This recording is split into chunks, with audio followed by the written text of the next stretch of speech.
Ok, bonjour tout le monde, bienvenue à vous. Et d'abord, moi, c'est Eddie Adeyanju, je suis développeur web, full stack et modérateur dans le cadre de ce meet. Je suis également co-organisateur de Python Bénin. Alors, dans ce meet, nous parlons de data science, data mining spécialiste. Nous recevrons dans ce meet comme invité Nidel. Euh, Nidel va bientôt se présenter et nous parler un peu plus de ce que c'est la data science, de ce que c'est data mining et de son quotidien, de son parcours. On a envie de mieux la connaître. Oui, ensuite, éventuellement, après la présentation de Nidel et son parcours, nous allons vous laisser la parole pour que si vous avez des questions, vous nous en fassiez part aussi. Alors, Nidel, tu as la parole. Tu peux te présenter, s'il te plaît? Bonjour Eddy, bonjour à tous. J'espère que tout le monde va bien. Moi, ça va. Moi, je Super. suis Nidel Atopna. Je suis ingénieure statisticienne et économiste. J'ai fait une spécialisation en tout ce qui est data science et marketing. Aujourd'hui, je suis à MTN Cameroun où je travaille comme data mining spécialiste à la direction marketing et communication. Je ne sais pas si j'enchaîne directement avec mon parcours ou bien Bon, je... je pense on va y venir. C'est Ok, déjà super que tu d'accord. t'es présenté. Là, tout de suite, ce que j'ai envie de te demander, c'est qu'est-ce qui t'a motivé à choisir la voie de la data science? Ok. Bon, cette question-là, c'est souvent une des questions les plus difficiles pour moi parce que moi, j'ai fréquenté dans un petit village ici à l'ouest du Cameroun. Quand j'ai eu le bac, je n'étais pas vraiment en contact avec tous les métiers, par exemple les métiers du monde de la tech comme aujourd'hui. Mais j'avais quand même un objectif. Moi, je voulais grandir. Je savais que je voulais être quelqu'un d'important pour d'important pour la société et tout. Mais je ne savais pas vraiment par quelle voie je pouvais faire ce projet-là. Néanmoins, j'aimais beaucoup les mathématiques, donc je suis allée à l'université de Yaoundé 1. Je me suis inscrite en filière mathématiques et chemin faisant, j'ai vu que ceux qui faisaient mathématiques comme moi devenaient soit enseignants, soit faisaient un concours, le concours de l'ICA, le concours pour entrer à l'ICA, Institut sous-régional de statistique et d'économie appliquée. Donc, j'ai aussi continué à travailler et tout. Après, j'ai fait le même concours. Donc, quand j'ai fait le concours de l'ICA, j'ai été admise à Yaoundé. Ce concours-là, je l'ai fait je crois en 2019, quand je faisais mon master 1 en mathématiques, euh, en analyse mathématique. Donc, quand j'ai fait le concours, je suis allée à l'ICA. L'ICA, c'est un cursus. Quand tu entres avec la licence, comme nous, tu as 3 ans à l'école. Pendant les 3 ans, là, on t'apprend tout ce qui est statistique, économie, comptabilité, euh, et aussi tout ce qui est data science. Aujourd'hui, on forme en finance, actuariat et tout ça. Donc, moi, quand j'ai commencé à travailler, moi, j'ai vu que j'étais plus intéressée par tout ce qui est statistique et data science, parce qu'il y avait l'autre économie, l'autre côté plus économie, qui ne me passionnait pas beaucoup. Donc, je me suis orientée vers la data. Je me suis spécialisée en data science et c'est comme ça que je suis là aujourd'hui. C'est un peu ça mon parcours pour arriver C'est à super, la... c'est super et très intéressant, surtout quand tu dis que tu t'es inscrite en mathématiques, que après du genre, les gens qui s'inscrivent en maths, généralement, tu finis enseignant ou tu as dit quoi pour la deuxième option? Oui, bon, dans notre pays, on n'a pas vraiment beaucoup d'options. Soit tu voyages, soit tu Oui, finis enseignant. Et pour les plus chanceux, tu passes le concours que j'ai eu. oui.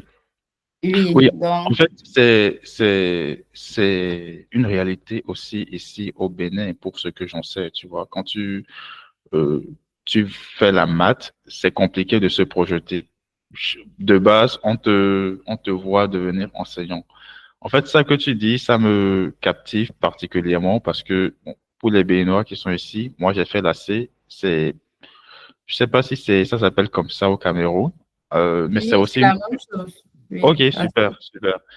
Donc oui, j'avais ce grand amour pour les mathématiques et la logique que j'ai toujours, hein, c'est resté. Et donc, c'est les mêmes problématiques, je me rends compte, quand on finit à l'université, quand on finit plutôt le bac, se projeter à l'université, le choix de filière et tout ça, c'est un gros carrefour, je vais dire ça comme ça. Alors, ouais, c'est pas facile, surtout quand tu n'as pas soit les mentors, soit les aînés. Parce que si tu viens des familles comme les nôtres, que tu es peut-être la première ou la deuxième personne qui essaie de soulever la tête, c'est un peu difficile pour toi. Mais je crois qu'aujourd'hui, si j'ai une petite sœur, je ne veux pas dire que ça serait très facile, mais ça serait mieux qu'à mon époque, quoi. effectivement, toi, tu lui servirais de mentor. Mhm. Ok, on va passer à la prochaine question. Tu vois, sur ton titre, l'une des choses qui m'ont intéressé, c'est quand j'ai lu EBU et NFS Analytics. Alors, peux-tu nous expliquer ce que sont les départements EBU et NFS Analytics? Bon, EBU, c'est EBU. C'est un sigle en anglais, c'est Enterprise Business Unit. C'est le B2B. Ceux qui font du marketing B2B. Et MSS, c'est tout ce qui est Mobile Financial Services. Donc, ce sont des sigles, Ok, c'est des super. abréviations. Je ne sais pas si tu vois ça que les deux. Oui, moi, je les ai lus en français. Après, je ne suis pas habitué à ces sigles-là, donc je les ai lus en français. Mais ce que j'aimerais comprendre aussi, c'est quel est le lien entre ces départements et toi, ton quotidien en tant que data scientist? Alors, pour expliquer ça très clairement, ici chez nous à MTN Cameroun, par exemple, il y a beaucoup de data mining spécialistes. Ça veut dire que vous pouvez être même 5. Dans mon équipe, nous sommes 5, oui, 5. 5, on a tous le titre de data mining spécialiste. Maintenant, ce qui fait la différence entre un de mes collègues et moi, c'est que moi, peut-être que je vais travailler sur toutes les problématiques EBU et Mobile Financial Services, pendant que d'autres vont travailler peut-être sur le stream, voir la data, d'autres vont travailler sur Home. Donc, c'est juste ton stream. Et ça, ce nom-là est même plus pour l'organigramme, pour segmenter, parce qu'aujourd'hui, je ne travaille pas uniquement sur EBU ou bien sur MFS. Quand il y a une problématique en tant que data mining spécialiste, si tu es la personne la plus available, on va te la pousser. Donc, c'était plus pour mieux segmenter parce que vous ne pouvez pas être 5, vous avez la même position dans l'organigramme. Ça va faire comme s'il y a une sorte de duplication de postes et tout. Je comprends mieux. Alors, quels sont les outils que tu utilises au quotidien dans ton rôle? Euh, Les outils et les langages, bien sûr. c'est vrai que souvent la frontière entre les deux est très mince. Bon, moi, pour mon travail, j'utilise Python, mais de plus en plus, je suis avec SQL et Power BI. SQL, Power BI et Excel, ce sont les trois. Python de moins en moins, sauf quand je veux faire des modèles avancés de segmentation, de machine learning. Mais si ce sont des petits travaux, je vais aller avec SQL, je vais aller chercher les données dans la BD, mais après, je vais aller soit sur Excel, soit sur Power BI si c'est un travail qui sera demandé peut-être à une fréquence régulière et que je n'ai pas envie de recommencer à chaque fois. Donc, c'est plus ça que j'utilise. Je suis pas vraiment R parce que, bon, mon histoire avec R est vraiment compliquée. à l'école. Je ne sais pas si c'était la façon d'enseigner, mais ça m'avait trop frustrée. Du coup, quand j'entends R, je fuis moi. Je veux pas comprendre, mais sinon, c'est Python, Power BI, Excel, Excel surtout et SQL. Ok. En fait, j'allais venir sur la question Python R et tout. Et heureusement que que tu en dis déjà. Mais sinon, je comprends hein, tout à fait. Après, les langages, c'est aussi une question d'affinité. C'est, quand tu dis ça, typiquement, moi, ça me fait penser à Python et PHP en termes de back-end pour le développement web. Alors, nous allons passer à la Ok. prochaine question. Quels sont les impacts concrets de ton travail dans l'entreprise? Ok. C'est vrai que ça, c'est une question un peu difficile. Mais je vais Oui, essayer. je vais essayer de simplifier les choses. En fait, quand je demande impact concret, c'est par exemple par rapport aux autres équipes du genre, euh, tu sais, un exemple concret, parfois dans les entreprises, c'est euh, en tant que développeur, très souvent, il y a une équipe marketing qui est associée et donc les, les, les tâches qu'on a au quotidien sont parfois drivées par les besoins du marketing, parfois dirigées par les besoins des utilisateurs directement. Donc, c'est beaucoup plus pour voir l'impact de ce que tu fais par rapport à d'autres départements, cette question. Ok, d'accord. Bon, je vais répondre sur deux plans parce que quand je suis arrivée à MTN Cameroun, j'ai quitté d'Orange. À Orange, j'étais business planning spécialiste. Ça veut dire que j'étais chargée de faire, par exemple, le business planning et à chaque fois faire le suivi des performances. Quand j'arrive à MTN, celui qui occupait le même poste, lui, il a démissionné. Donc, en principe, je faisais à la fois mon poste de data mining spécialiste, mais j'étais en quelque sorte spécialiste business performance. Donc, sur le côté business performance, par exemple, on va faire le business planning de l'entreprise. Ça veut dire qu'aujourd'hui, on est en 2025, on est déjà en train de vouloir faire le business plan de 2026. On est déjà en train de vouloir se projeter. On regarde, par exemple, le train de l'année-ci. On se dit que, OK, l'année-ci, en termes de chiffre d'affaires, peut-être qu'on va finir à 5 en termes de subscribers, c'est-à-dire nos bases, parce que ce sont les clients aujourd'hui qui nous ramènent nos revenus. S'il n'y a pas de clients, il n'y a pas de marché. Donc, on va regarder en termes de clients. Aujourd'hui, on est à 500 clients. Peut-être à la fin de l'année, on sera à 600. Et on va regarder les tendances du marché pour essayer de faire des projections sur l'année prochaine. Parce que c'est avec le business planning qu'on va définir le budget et qu'on va peut-être demander aux investisseurs un certain montant d'investissement. On va essayer de se préparer à l'avance, de se dire, OK, en regardant le train, en faisant des modèles de forecasting et tout, l'année prochaine, et en saisissant aussi les opportunités que le marché peut offrir. Parce que sur un marché, vous n'êtes pas seul, il y a la concurrence et tout. Il y a peut-être le pouvoir d'achat du marché. On va essayer de prendre toutes les variables, que ce soit micro ou macroéconomique, pour essayer de se projeter en 2025, 2026 par exemple. Quand on va faire cet exercice-là, c'est ça qui va vraiment donner le ton à l'entreprise en 2026. Parce que tout ce qui n'est pas défini, par exemple, dans le business planning, ne peut pas se faire au courant de l'année.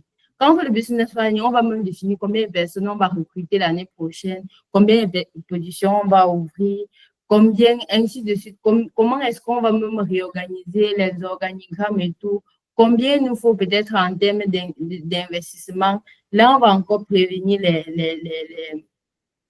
les shareholders pour qu'ils puissent se préparer et parfois aussi pour qu'ils puissent mettre l'argent de côté parce que 2026 commence le 1er janvier. Si tu as un projet qui commence en Q1 2026, c'est-à-dire premier trimestre 2026, voilà, qui arrive, il faut déjà qu'en décembre, tu as tous les fonds nécessaires à ta disposition. Et cet exercice-là, très souvent, quand on le fait mal ou quand on échoue, c'est toute l'année qui part en vrille. Donc, c'est un exercice très compliqué.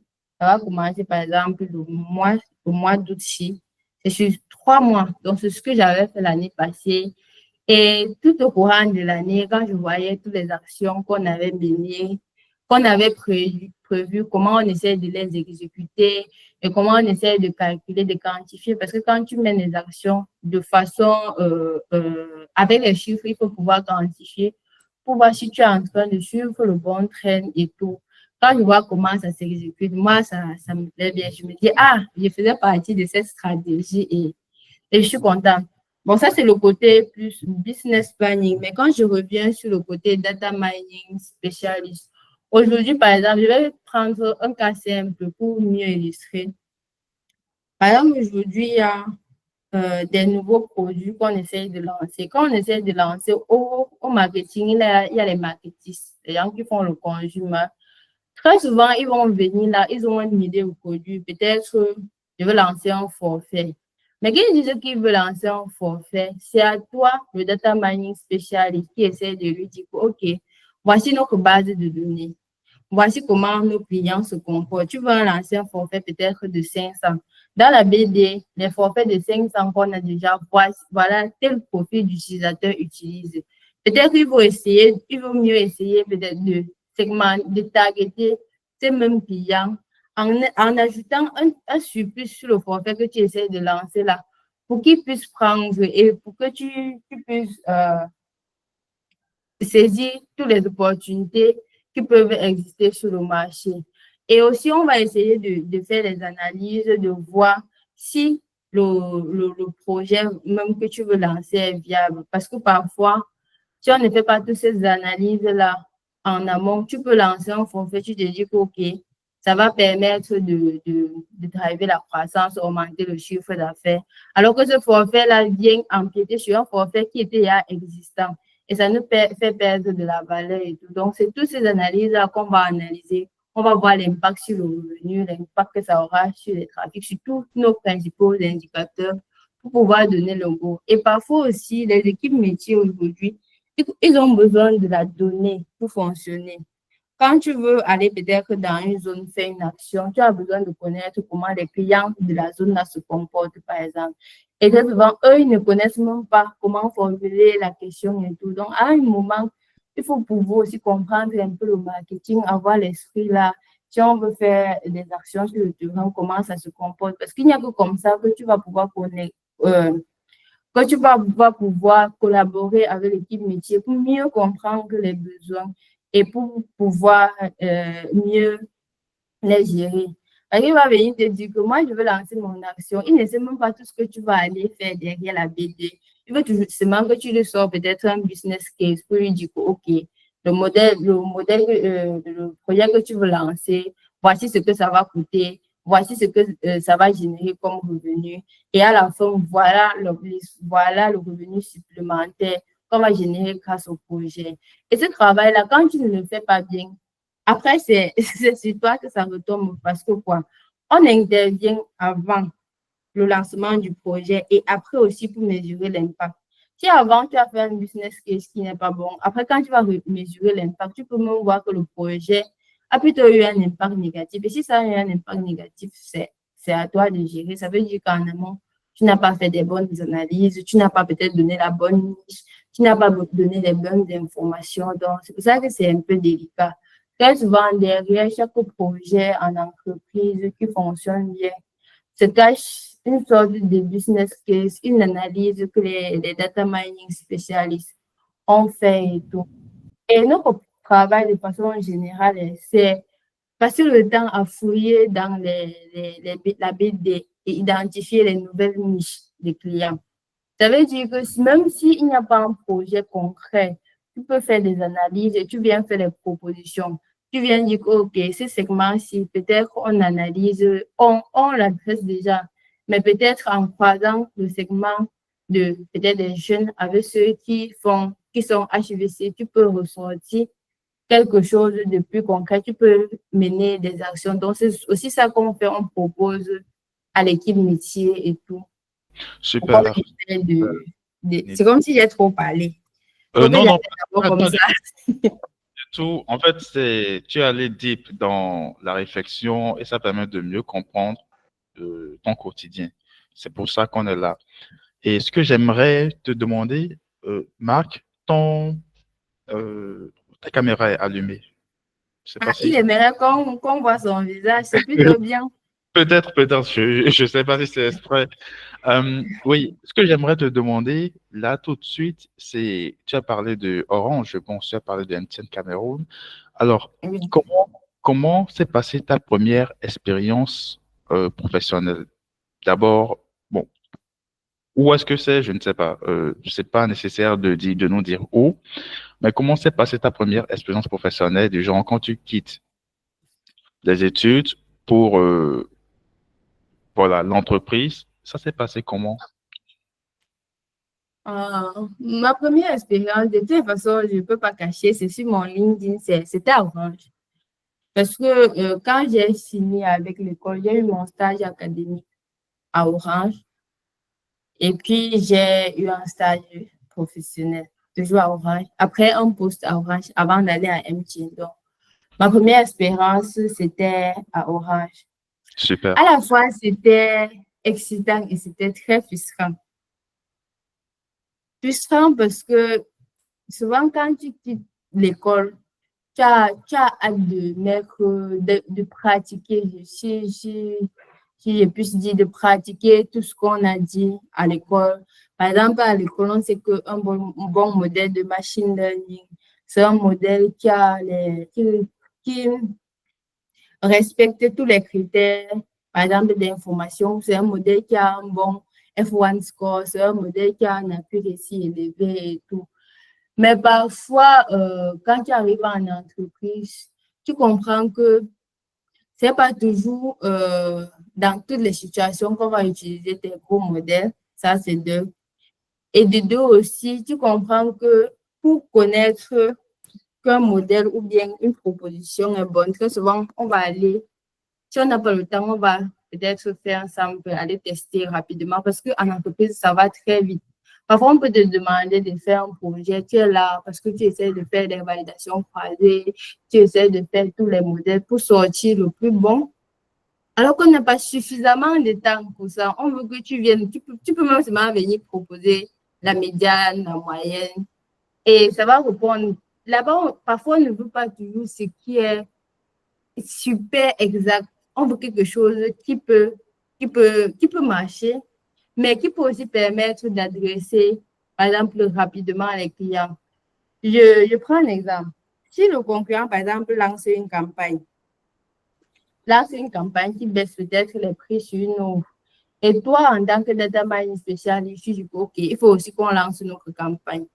Tu essaies au lieu de chercher une solution rapide pour donner au métier, pour qu'on commence à faire un truc, tu dis que non, je vais faire quelque chose de très bon. Je vais prendre un mois pour développer le modèle. En un mois, le concurrent aura pris tous les parts du marché et toi, tu n'auras plus rien. Tu n'auras même plus des clients à servir. Donc, c'était vraiment ça, la première frustration. Et aussi, moi, j'ai constaté qu'en entreprise, c'est différent de l'école. Très souvent, en entreprise, les données et tout ça, tu dois les chercher. Parfois, tu dois les collecter. Pas pour dire qu'elles n'existent pas, mais ces données-là existent, mais pas sous la forme dont tu aurais souhaité. À l'école, quand on vient avec les bases de données synthétiques, on nous donne, c'est déjà bien shapé, donc on a déjà bien arrangé les colonnes, le typage. Très souvent, si on veut te montrer comment on fait le nettoyage des données, on va ajouter une, deux valeurs manquantes, une, deux données correctes. Mais ça, c'est vraiment le cas d'école. Parfois, en entreprise, quand on te pose une problématique, tu n'as même aucune idée d'où tu vas sortir la donnée. Peut-être que tu ne connais même pas encore comment les bases de données fonctionnent. Donc, c'était très difficile. Et cette partie-là, pour moi, personnellement, c'était vraiment difficile. Et parfois, mes collaborateurs étaient obligés d'aller me chercher les données et d'essayer de me babysitter, quoi. pour que je Oui, puisse, pour que je puisse prendre la main et oui. tout. Le début de carrière, c'est souvent délicat pour tout le monde. Oui, c'est pas facile. Effectivement. Alors là, ce que Mm. j'aimerais savoir, c'est comment tu quittes de cette première expérience qui éventuellement débouche à un emploi pour une autre expérience dans une autre entreprise. Bon, moi, ce que je dirais, c'est, pardon, c'est que c'est le réseau. Moi, je suis quelqu'un qui aime se connecter aux gens. Ça veut dire, quand je vois mon parcours, l'emploi que j'ai eu l'emploi au marketing, mais à l'orange, j'étais à la direction de l'expérience client. J'étais à la direction de l'expérience client. Je travaillais dans l'équipe data de l'expérience client. Donc, toutes les problématiques qu'on essayait de gérer là-bas, c'était lié à l'expérience client et tout. Donc, c'est vrai que j'avais fait une spécialisation en marketing, mais je n'avais pas encore touché du doigt ce que c'est que le marketing. Mais de temps en temps, moi, j'allais au marketing. Comme j'aime bavarder, je bavardais partout là dans le marketing avec les aînés. Et chemin faisant, je me faisais des amis. Et puis, quand le poste de business planning spécialiste s'est trouvé au marketing, j'étais toujours en stage, mais là, en stage professionnel, à direction de l'expérience client, mes amis qui sont au marketing m'ont dit que, OK, il y a un poste, il faut postuler et tout. Moi, ce que j'ai fait, j'ai postulé et j'ai demandé les infos à tout le monde. Que ce soit à mon manager, à la DEX, je lui demandais de m'aider à me préparer parce que pour moi, ça devait être mon premier entretien. Premier entretien, pourquoi? Parce que c'est l'école qui m'avait envoyé à Orange pour faire le stage. Dans notre école, l'école a un partenariat avec Orange. Très souvent, les premiers, les 5 premiers comme ça là, Orange les prend en stage euh, pour les aider à avoir une expérience professionnelle et à s'insérer. Donc, pour aller là-bas, je n'avais pas eu à faire un entretien. Et avant, je n'étais pas du genre à chercher le travail. Donc, je n'avais jamais fait un entretien. Ça devait être mon tout premier. Donc, je demandais les informations un peu partout. Je m'intéressais aux gens, je demandais. Et c'est ça qui m'a aidé parce que je me souviens, ce jour-là, le matin, mon manager de la DEC, la direction de l'expérience client, il m'a fait un entretien surprise. J'étais là toute paniquée, je ne connaissais rien. Il me posait des questions. À la fin, il m'a demandé de m'asseoir pour qu'il me essaie de me coacher, quoi. Et dans les questions et les réponses qu'il m'avait posées le matin, certaines questions sont venues et j'ai essayé de répondre comme il m'avait dit. Donc, c'est ça qui m'a permis d'avoir mon poste là au premier coup. Et Super. quand j'ai eu le poste, parce que là-bas, je n'ai pas duré, j'ai fait 2 mois. Quand j'ai eu le poste, en même temps, comme je cherchais toujours ceux qui étaient au marketing, vu que certains avaient travaillé à MTN auparavant, à MTN, j'ai cherché un data mining spécialiste. Donc, pendant que je postulais pour le poste d'Orange, j'avais postulé aussi à MTN. Et quand j'ai commencé à Orange, 2 mois plus tard, on m'a appelé à MTN pour venir travailler. Donc, j'ai juste saisi ma chance, je suis partie. Donc, c'est un peu comme ça. Moi, je dirais plus le réseau. Quand tu es en entreprise, le mieux, c'est de s'intéresser à tout le monde. Tu ne sais jamais par qui tu vas avoir l'opportunité que tu recherches tant. En fait, Donc, c'est un conseil très précieux que tu donnes et qui est souvent tabou. Pourtant, c'est une réalité que nous devons composer avec. Parce que quand on parle de réseau, autant c'est ce que tu décris, autant c'est Python Bénin, par exemple. Moi, je connais, bon, oui, oui, tout c'est à fait. Python Bénin, c'est les communautés locales, pas que Python Bénin, il y en a d'autres, mais c'est de savoir se faire entourer de bonnes personnes. Je repense à mon expérience personnelle. Je serais passé à côté d'une très belle opportunité si j'avais pas un membre de Python Bénin à côté qui me disait, vas-y, tente le coup quand même. Ça, c'est Jospin, je pense qu'elle est dans le mythe. Elle est aussi formatrice de la série sur la data science. Wow, Oui, alors, intéressant. Bien sûr. Et puis, j'ai vu que vous êtes amis déjà sur LinkedIn, hein, donc vous vous passez les mots en douce ou bien. Voilà, peut-être. Moi, D'accord. je suis ces derniers temps, je suis pas trop sur LinkedIn, je fais la paresse, donc je ne sais OK. même plus comment va ma communauté Ce que et j'aimerais tout. savoir là, c'est comment tu te prépares pour le dernier poste. Je veux dire, comment tu postules déjà et comment tu te prépares autant techniquement et tout ce qui va avec. Bon, Et si on... Oui.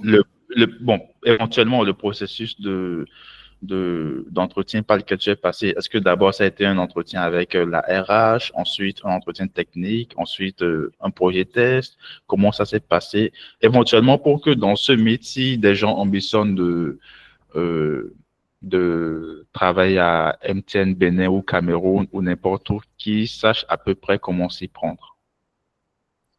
Bon, moi, ce que j'ai aimé à MTN Cameroun, c'est qu'ils ont un seul entretien. Du moins, pour les postes de spécialistes, ils avaient un seul entretien. Dans l'agenda, c'était quoi? Tu fais un test et puis après le test, directement, on te prend un entretien où il y a les RH, il y a tout le monde une fois. Après ça, on décide si tu as été retenu ou pas.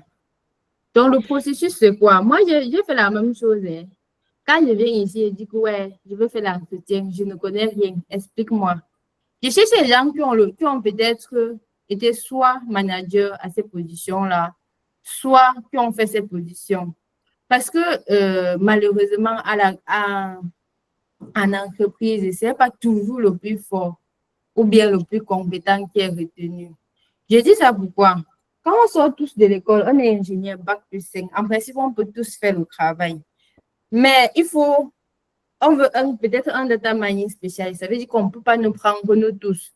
Moi, je suis sûre que ce que je fais là, si on prend un de mes camarades de classe, il va faire. Pas comme si je fais la magie. Mais il faut prendre une personne. Ça veut dire que c'est la personne qui sera la mieux préparée et la mieux outillée qui pourra réussir l'entretien. Donc, moi, ce que j'ai fait, j'ai essayé de me rapprocher. Quand je prends la fiche de poste, je me rapproche. D'abord, je m'étais rapproché de quelqu'un qui a été manager à ce genre de position pendant longtemps pour qu'il puisse me dire, en tant que manager, ce que quelqu'un peut attendre d'un candidat qui veut postuler à ce poste-là. Et pour qu'il me puisse aussi me donner des conseils et tout. Donc, c'est vraiment ça que j'ai fait. Et surtout, maîtriser sa fiche de poste. Parce que dès que tu ne maîtrises pas ta fiche de poste, tu n'entretiens pas dans tous les sens. Donc, quand j'ai fait cela, on m'a donné ma fiche de poste. Il m'a expliqué en fait tout ce qui était dans ma fiche de poste. Ce que j'ai fait, c'est que j'ai beaucoup pratiqué. Chaque jour, j'avais pris une liste de questions. Je leur avais demandé une liste de questions qu'on pose. Donc, je les avais notées. Et chaque jour, je me plaçais face à la caméra. Je parlais, je disais, si on me pose quelle est ta compréhension du poste, voilà comment je réponds. Je voyais les endroits où je faisais, parce que j'avais oublié. Je, Quand je vois ça, après, je relis, je m'entraîne. Jusqu'à ce que le jour même de l'entretien, quand on m'a posé ma compréhension du poste, comme j'aime parler, j'ai tellement parlé jusqu'à un niveau, on a seulement coupé, on a commencé à poser les questions. On a commencé à poser des questions sur ce que j'avais déjà eu à dire. Et quand l'entretien parle déjà comme ça, tu es sur la bonne voie parce que quoi? Ici, là, quand je parle, je choisis ce que je dis. Ça veut dire que si c'est ce que je connais et qu'on me pose des questions sur ça, ça serait facile.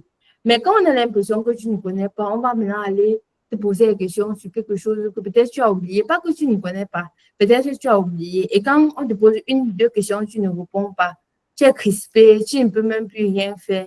Et après, tu seras frustré. Ça ne veut pas dire que tu ne connais pas, ça veut juste dire que peut-être tu n'étais pas bien préparé pour la position. Bon, pour moi, c'est la préparation, la préparation. Nous tous, on connaît. Si quelqu'un est ici, ça veut dire que la personne connaît quelque chose et que si on met de côté l'entretien, on met la personne à ma position.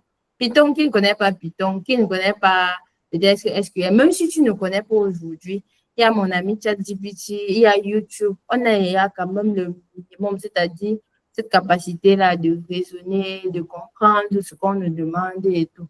Donc, le plus gros maintenant, c'est travailler sur toi, sur ta personnalité, parce que aussi en entretien, on essaie de voir ta personnalité. On est en train de te recruter, soit manager. On va essayer de voir, est-ce que tu es une personne qui peut accepter qu'une autre personne prenne les décisions, donne les directives? Est-ce que on peut facilement te manager? Parce que ton manager est aussi là pour voir si toi, comment vous allez collaborer. Si tu es quelqu'un que, quand tu parles, j'ai l'impression que bon, toi, tu connais tout, quelqu'un un peu rien te dit, tu es là seulement en mode, bon, moi j'ai fait ici, j'étais quand même premier, donc quand je viens là, c'est pour révolutionner tout ce que vous faites. Parfois, ça peut frustrer certains. Dépendamment de la personnalité de chacun, chacun va choisir son candidat. Donc, pour moi, tu es toi, tu fais ce que tu sais faire. Si tu aimes blaguer comme moi, j'ai passé le temps à faire rire à faire rire les jurys là-bas. Tu fais ce que tu sais faire et le tout va se jouer. Mais si je vais résumer en un mot, c'est plus la préparation. Et surtout, voir les gens qui connaissent, qui ont fait ce poste-là. Parce que ce que moi, j'ai aussi remarqué, je ne sais pas si c'est seulement au Cameroun ou bien c'est partout. Parfois, dans la fiche de poste, on met le candidat idéal. Mais en réalité, parfois, ce n'est pas ce qu'on fait. Tu vas voir dans toutes les fiches de poste aujourd'hui, on peut te mettre quelqu'un qui connaît, mettre les modèles en production, faire des trucs comme ça. Alors que dans certaines circonstances, il y a même des cabinets externes qui gèrent ça. Mais l'esprit là-bas, c'est de voir si tu connais même quand on fait un modèle, on peut mettre en production et tout, pour voir ta culture générale. Maintenant, si tu n'as pas vu quelqu'un qui connaît toutes ces choses-là, tu vas commencer à stresser que moi, je n'ai jamais mis un modèle en production, moi, je n'ai jamais fait ceci. Ça veut dire que ce poste-là n'est pas fait pour toi. Alors qu'en réalité, le travail, on l'apprend sur place. On l'apprend sur place. Quand tu viens là, les premiers mois, on te montre comment ça se passe. Il y a quelqu'un vraiment pour faire ton onboarding et tout. Donc, c'est en fait ça. Je ne sais pas si j'ai répondu ou j'ai Oui, tu as répondu. trop parlé. Et non, non, il n'y a pas trop parlé. En fait, on est là pour ça. On est là. Tu sais, ce que tu dis, c'est c'est très important parce que beaucoup ne le savent pas. Pour moi, c'est évident. Mais même ceux qui le savent, parfois, ils n'ont pas conscientisé. La preuve, c'est LinkedIn. Tu verras sur les LinkedIn des gens, beaucoup qui ne sont pas actifs. Alors qu'ils ne savent pas que là, dans ce que tu décris, quand tu décris que tu te rapproches d'un manager pour mieux comprendre le poste, lorsque vous n'êtes pas physiquement proche, la façon de se rapprocher d'un manager, c'est d'aller sur son LinkedIn. Ça, c'est Et vrai. les gens ne comprennent pas cette nuance. Tu verras beaucoup qui négligent LinkedIn. Et moi, je suis très satisfait que tu aies pu présenter les choses sous cet angle-là. Maintenant, je vais laisser la parole aux participants. Si vous avez des questions, c'est le moment de lever la main et nous allons aborder ça rapidement. À vous. Ne soyez pas timide, hein. Vous voyez, elle a dit tout à l'heure qu'elle se rapproche des gens, qu'elle n'hésite pas à demander, à se démarquer. Donc, n'hésitez pas à lever la main si vous avez des questions, si vous avez même une remarque, c'est le moment d'en parler.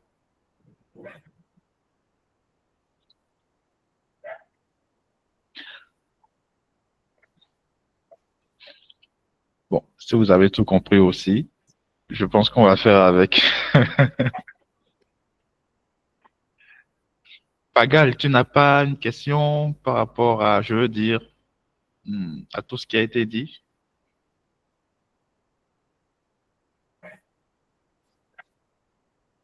D'accord. Moi, j'ai une question, Nilel. Oui, oui, oui. Ok, je n'avais pas vu. Marc a levé la main.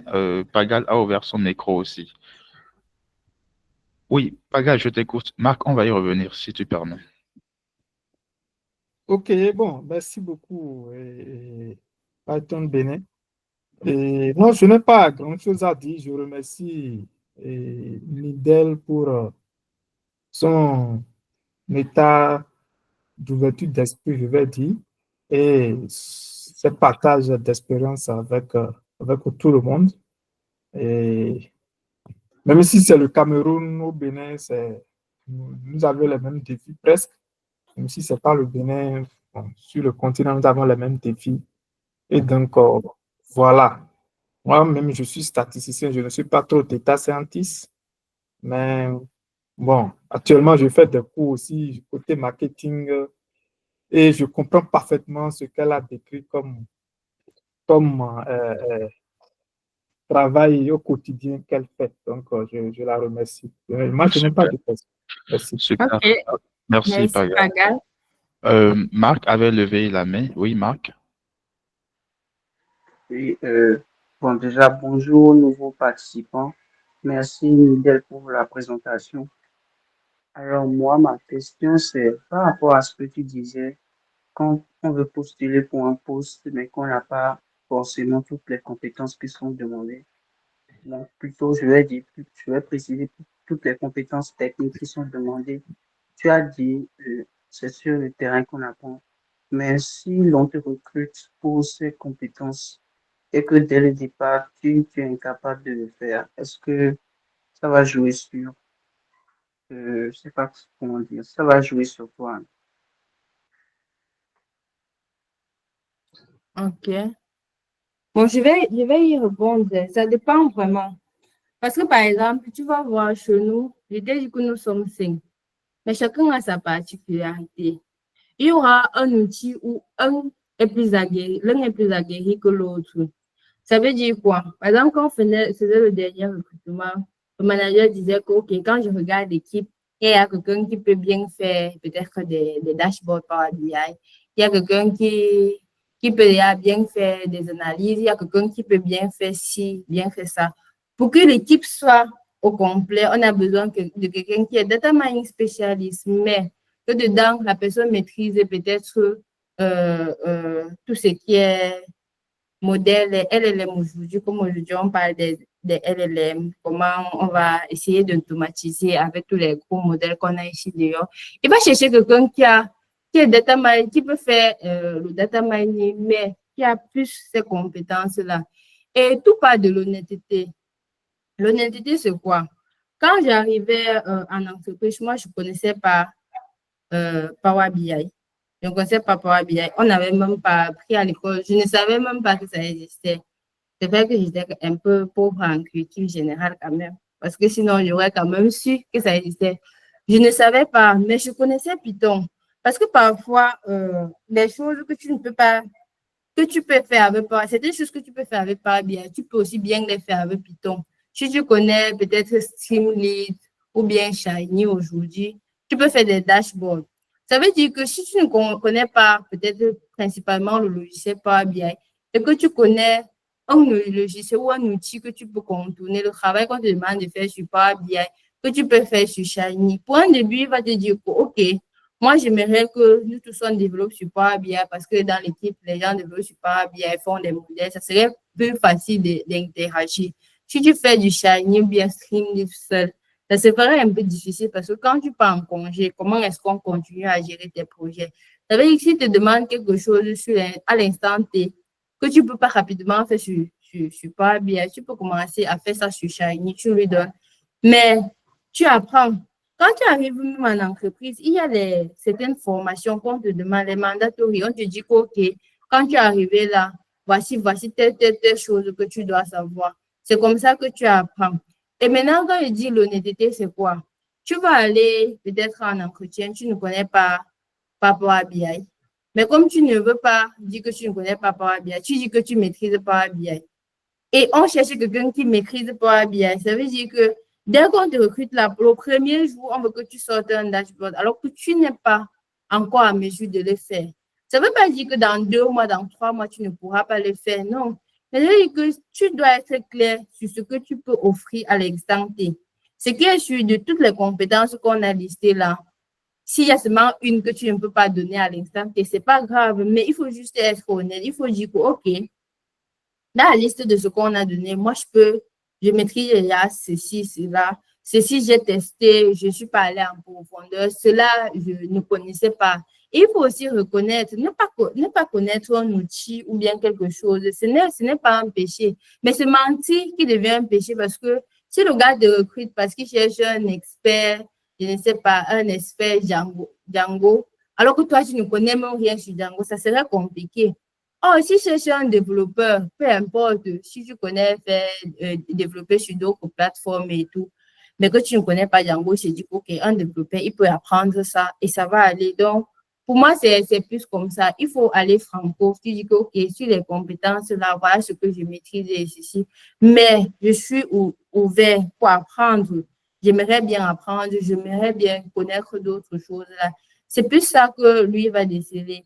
Et même les gens qui recrutent, pour 90% des cas, surtout les profils juniors, ils savent que ce sont eux qui vont vraiment euh, euh, t'apprendre ton travail dans certains sens. Parce que même quand tu connais développer, même quand tu connais faire la data science, si tu es dans la banque ou bien tu es dans les télécoms, ce n'est pas la même chose. La banque avec les régulations et tout, ça va te demander de faire encore un autre travail, peut-être la régulation bancaire, de lire, les trucs comme ça. Donc, parfois, ce qu'on cherche, c'est que tu aies une maîtrise générale. Et avec ça, on sait que bon, celui-ci, si on le prend, il peut facilement être productif, peut-être dans un mois, dans 2 mois. On sait qu'on ne va pas prendre quelqu'un pour que la personne commence directement à donner les résultats à l'instant T. On sait ce que tu peux y donner, mais ce qu'on aura besoin de cultiver pendant 2 mois et tout. C'est pour ça qu'il y a les séances d'onboarding, on te traîne. Mais si tu as les basics, tu peux facilement faire cela et il n'y aura pas de problème. Super Nidel, super Nidel. En fait, quand tu dis ça, moi, ça me fait penser à euh, une expérience personnelle. C'est que à un moment, tu vois, quand tu définis ton expertise, n'hésite pas à mettre ton expertise en avant. Ça va t'éviter beaucoup de complications par la suite. Je veux dire quoi par là? Disons qu'on prend un gars qui aime Django, qui aime le backend en Django. Déjà, quand tu écris ton CV, même si tu connais 10 000 outils, mets clairement ton expertise en avant. Où est-ce que ça te sauve? Les entreprises où tu postules avec une expertise claire savent que ce gars-là, si je le prends, c'est tel besoin sur lequel il est bon. Donc, même si on rédige une fiche de poste sur laquelle on met full stack, front, back, et qu'on sait que réellement dans l'équipe derrière, c'est d'un back-end Django qu'on a besoin, on va, on aura plus de facilité ou on sera plus favorable à te retenir toi ou bien à sélectionner ta candidature. Et quand le candidat, il procède comme ça, en fait, il sait que les entreprises quand le candidat est clair sur son expertise, dans son CV, dans sa communication, il sait que les entreprises qui lui répondent derrière ont réellement besoin de son expertise. Ça t'évite après de devoir mentir sur d'autres trucs que tu ne maîtrises pas. Parce que c'est évident, il faut être honnête envers soi-même, personne ne maîtrise tout. Et je dirais Ah, même que c'est vrai. c'est une force quand tu viens en entreprise, quand tu viens en entretien, c'est réellement une force de venir de dire, moi je suis bon sur tel outil, mais tel truc, je ne connais pas très bien. En fait, les gens sont OK avec ça parce que celui qui est en face de toi aussi connaît ses forces et ses faiblesses. Donc, c'est quand tu arrives à faire ce travail-là, à lui mâcher ce travail-là, je t'assure, c'est impressionnant. Et les gens respectent beaucoup ça. Alors, est-ce que vous avez d'autres questions? Si vous avez d'autres questions, n'hésitez pas. OK. S'il n'y a pas de questions, il est 11 heures déjà. Donc, je vais juste saluer le deuxième formateur de la série Data Science, Abraham Koloboy, qui est avec nous. Hello, Abraham. Tu veux nous dire un mot avant qu'on termine?